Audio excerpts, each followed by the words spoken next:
सर्वांना सस्नेह जय जिजाऊ जय हरी. मी ज्योतिताई जाधव, राहणार शिंदखेड राजा. आज आपण बघितलं तर यूट्यूब असेल, गुगल असेल किंवा न्यूजपेपर असेल, टी व्ही असेल, सगळीकडे एकच चर्चा आहे, एकच विषय सर्च केला जातो, तो म्हणजे मनोज जरांगे पाटील. आणि त्याच विषयी आज आपण आपल्या या व्हिडिओमध्ये थोडक्यात, अगदी थोडक्यात उलगडा काही गोष्टींचा या ठिकाणी करणार आहोत. मनोज रावसाहेब जरांगे नावाची व्यक्ती जी मातोरे जिल्हा बीड जिल्ह्यामध्ये जन्माला आली आणि ती संघर्ष योद्धा झाली, ती मराठा योद्धा झाली. हा प्रवास काही सोपा नव्हता आणि त्यामध्ये तिथपर्यंत पोहोचण्यासाठी त्या व्यक्तीनं केलेली धडपड, त्या व्यक्तीची तळमळ, हे सगळ्या गोष्टी या सगळ्या प्रवासातून आपण स्वतः अनेक वेळा टी व्हीवर पाहिलेल्याच आहेत. अगदी गरीब कुटुंबामध्ये मनोज जरांगे पाटील यांचा जन्म झाला. त्यानंतर स्वतःच्या कुटुंबामध्ये त्यांनी बघितलं की अतिशय अल्पभूधारक असताना त्यांचेच 2 भाऊ ऊसतोड कामगार होते. मग ते अतिशय भटक्या विमुक्तांसारखं जीवन जगायचे. मग जे अल्पभूधारक किंवा गरीब मराठी आहेत, त्यांचे काय हाल अपेष्टा होतात आणि त्यानंतरही त्यांच्या लेकरांच्या शिक्षणामध्ये काय अडचणी येतात, हे त्यांना कुणी सांगायचं काम पडलंच नाही. कारण त्यांनी स्वतः भोगलेलं होतं. त्यामुळे त्यांना त्यामध्ये ते टाकून सलाखून निघालेले होते. जसं-जसं वय वाढत होतं, तसं-तसं त्यांना सामाजिक कार्याची आवड लागली. जसं की शिवजयंती उत्साह साजरा करणे, दुर्गादेवी गणपती उत्सव वगैरे यामध्ये ते मित्र जमवू लागले, कार्यक्रम साजरे करू लागले. त्यानंतर आपण पाहिलं 20 वर्षापूर्वी त्यांनी शिवबा नावाची संघटना स्थापन केली. त्या संघटनेच्या माध्यमातून तसेच विनायकराव साहेब मेटे यांच्यासोबतही त्यांनी मराठा आरक्षणामध्ये त्यांच्या बरोबरीला काम केलेलं आपण बघितलेलंच आहे.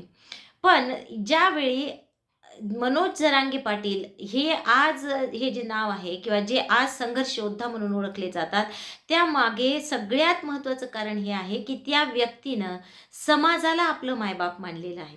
आपण बघतो कुठल्याही सामाजिक तुम्ही एखाद्या पक्षात जा किंवा एखाद्या संघटनेत काम करा, ते अगोदर तुम्हाला विचारतात की तुम्ही काय करता? मग तुमच्या कुटुंबाची परिस्थिती कशी आहे? जा मग आधी अगोदर तुमचं कुटुंब सुधरवा, नंतर इकडे या. पण तसं नाही. जरांगे पाटलांनी एक केलं, की मी समाजालाच माझं मायबाप मानलेलं आहे आणि जोपर्यंत समाजाला न्याय मिळत नाही, तोपर्यंत मी माझ्या घराचा उंबरा शिवणार नाही. आरक्षण मिळेपर्यंत मी घरीच जाणार नाही. हे त्याग, हे समर्पण या व्यक्तीला तिथपर्यंत घेऊन आलेलं आहे. आणि प्रचंड अभ्यास, प्रचंड आत्मविश्वास आणि आरक्षणावर असलेला प्रचंड अभ्यास. कारण कुठलीही गोष्ट त्यांच्यापुढे जेव्हा मुद्दा मांडला जातो आरक्षणाबाबतचा, तो ते समोरच्याचा मुद्दा खोडून दाखवतातच. आणि एवढा सखोल अभ्यास त्यांनी आरक्षणाचा केलेला आपल्याला दिसून येतो. तसं पाहायला गेलं तर कुणी म्हणतं त्यांचं शिक्षण 5वी आहे, 7वी आहे. अशिक्षित म्हणा ना कोणी, पण मग अशी व्यक्ती आज सगळ्यांना, कायदे तज्ज्ञांना सुद्धा पुरून उरलेली आहे. हे आपण स्वतः अनेक वेळा बघितलेलं आहे.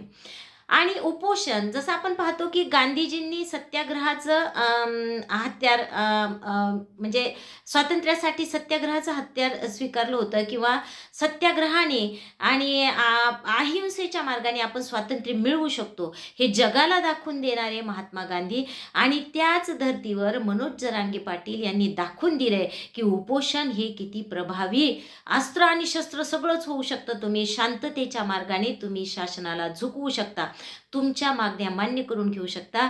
हे जरांगे पाटील यांनी या आंदोलनातून दाखवून दिलेलं आहे. बऱ्याच लोकांचं म्हणणं आहे की हे आंदोलन, याचं यश अपयश, हे मिळालं ते नाही मिळालं. पण मी स्वतः सांगते, माझं माहेर मराठवाड्यात आहे. त्या भागामध्ये आज सुद्धा, म्हणजे आत्तापर्यंत लोकांना कुणबी सर्टिफिकेट नव्हतं, पण आता त्या गावामध्ये सर्टिफिकेट, लोकांना कुणबी प्रमाणपत्र मिळायला लागलेले आहेत. हे या आंदोलनाचं सगळ्यात मोठं यश आहे, हे मी अभिमानानं सांगते. त्यानंतर आपल्याला माहीतच आहे की जसं ज्या पद्धतीने 144 आमदार मराठा समाजाचे आज आहेत, पण हे लोकप्रतिनिधी आपल्या कुठल्याही कामाचे नाहीत. आपला मुद्दा, आपल्या समस्या जर ते मांडत नसतील, तर यांना गावबंदी करा, हा जो निर्णय होता किंवा ही जे वाक्य होतं त्यांचं, ते समाजाला एवढं प्रभावित करून गेलं की खरोखर आहे, लोकांना जाणीव झाली की आपण इतके दिवस कोणाच्या मागे पळत होतो? अशा लोकांच्या मागे पळत होतो जे आज आपल्या बाजूनी बोलायला सुद्धा तयार नाहीत, आपला मुद्दा ते मांडायला सुद्धा तयार नाहीत. आज तुम्ही पहा, कुठलाही आमदार असेल तर त्याच्या शैक्षणिक संस्था आहेत, त्याच्या पतसंस्था आहेत, त्यांची शाळा आहेत, कॉलेज आहेत, कारखाने आहेत. आणि मग त्यांना त्यांच्याच गोष्टींमध्ये, किंवा आता तर आपल्याला माहीत आहे की कशा पद्धतीने ईडी, CBI लावल्या जाते, ती भीती किंवा आपलं कॉलेज, आपली संस्था टिकली पाहिजे, पुढे आपला उद्या आपला भैया आला पाहिजे आपल्या जागेवर, यातच ते गुंग असतात. त्यांना सामान्य जनतेशी काहीही घेणं देणं नाही. मग जर हे लोक तुमच्याशी असे वागत आहेत, तुमचा मुद्दा हे उचलून धरत नाहीत, तर यांना गावबंदी करा, म्हणजे गावात प्रवेश नाही, असे बोर्ड लोकांनी लावले. आणि लोकांना पहिल्यांदा जाणीव झाली की आजपर्यंत आपण ज्यांच्या मागे फिरत होतो ते लोक आपल्या बाजूने बोलायला सुद्धा तयार नाहीत. पण एक व्यक्ती आहे, मनोज जरांगे पाटील, जी मात्र स्वतःच्या घरादारावर तुळशीपत्र ठेवून आपल्यासाठी लढते. आणि लोकांना जेव्हा हा विश्वास वाटला तेव्हा लोकसुद्धा लाखोंच्या नाही कोटींच्या संख्येत जरांगे पाटील यांच्यासोबत यायला तयार झाले. आणि हे आपण स्वतः डोळ्यांनी पाहिलेलं आहे. त्यानंतर मुंबईला जी कूच करायची होती तर एवढं सोपं नव्हतं. तुम्हाला सांगते, जर त्या ठिकाणी काही अपरिचित घटना घडली असती, दंगल सदृश्य परिस्थिती निर्माण झाली असती, तर अतिशय कठीण झालं असतं, आंदोलन बदनाम झालं असतं, किंवा त्याही पलीकडे शासनाला खूप मोठा पेच प्रसंग निर्माण झाला असता. पण मराठ्यांनी यापूर्वीही अनेक मोर्चे काढलेले होते शांततेच्या मार्गाने. जसं मी अगोदरच तुम्हाला सांगितलं की गांधीजींचा तो आदर्श होता की शांततेच्या मार्गाने तुम्हाला पाहिजे ती गोष्ट घडवून आणू शकता. आणि त्याच पद्धतीने अतिशय शांततेत कोट्यावधी लोक मुंबईला घेऊन जाणं आणि त्या ठिकाणी आंदोलन करणं. तसं तर ते मुंबईपर्यंत यायची कामच पडू दिलं नाही सरकारने, त्याही अगोदर आरक्षण मिळालेलं आहे. पण आजही मनोज जरांगे पाटील ही जी व्यक्ती आहे ती प्रत्येकाच्या मनामध्ये आज घर करून आहे. आणि काही लोकांचं म्हणणं आहे की ते काही टक्क्यात मिळालं, सरसगट मिळालं नाही. तर भावांनो, निश्चितच येणाऱ्या काळामध्ये या सुद्धा सगळ्या गोष्टींचा विचार होईल. निश्चितच जर आज आपल्याच काही मराठा बांधवांना ओबीसीतून आरक्षण मिळत असेल, ओबीसी प्रमाणपत्र मिळत असेल आणि ते मिळायला सुरुवात झालेली आहे, गावोगाव दिले जात आहेत, त्यानंतर त्यांच्या सगळ्या सोयऱ्यांना दिले जाणार आहेत, तर हे या आंदोलनाचं मोठं यश आहे.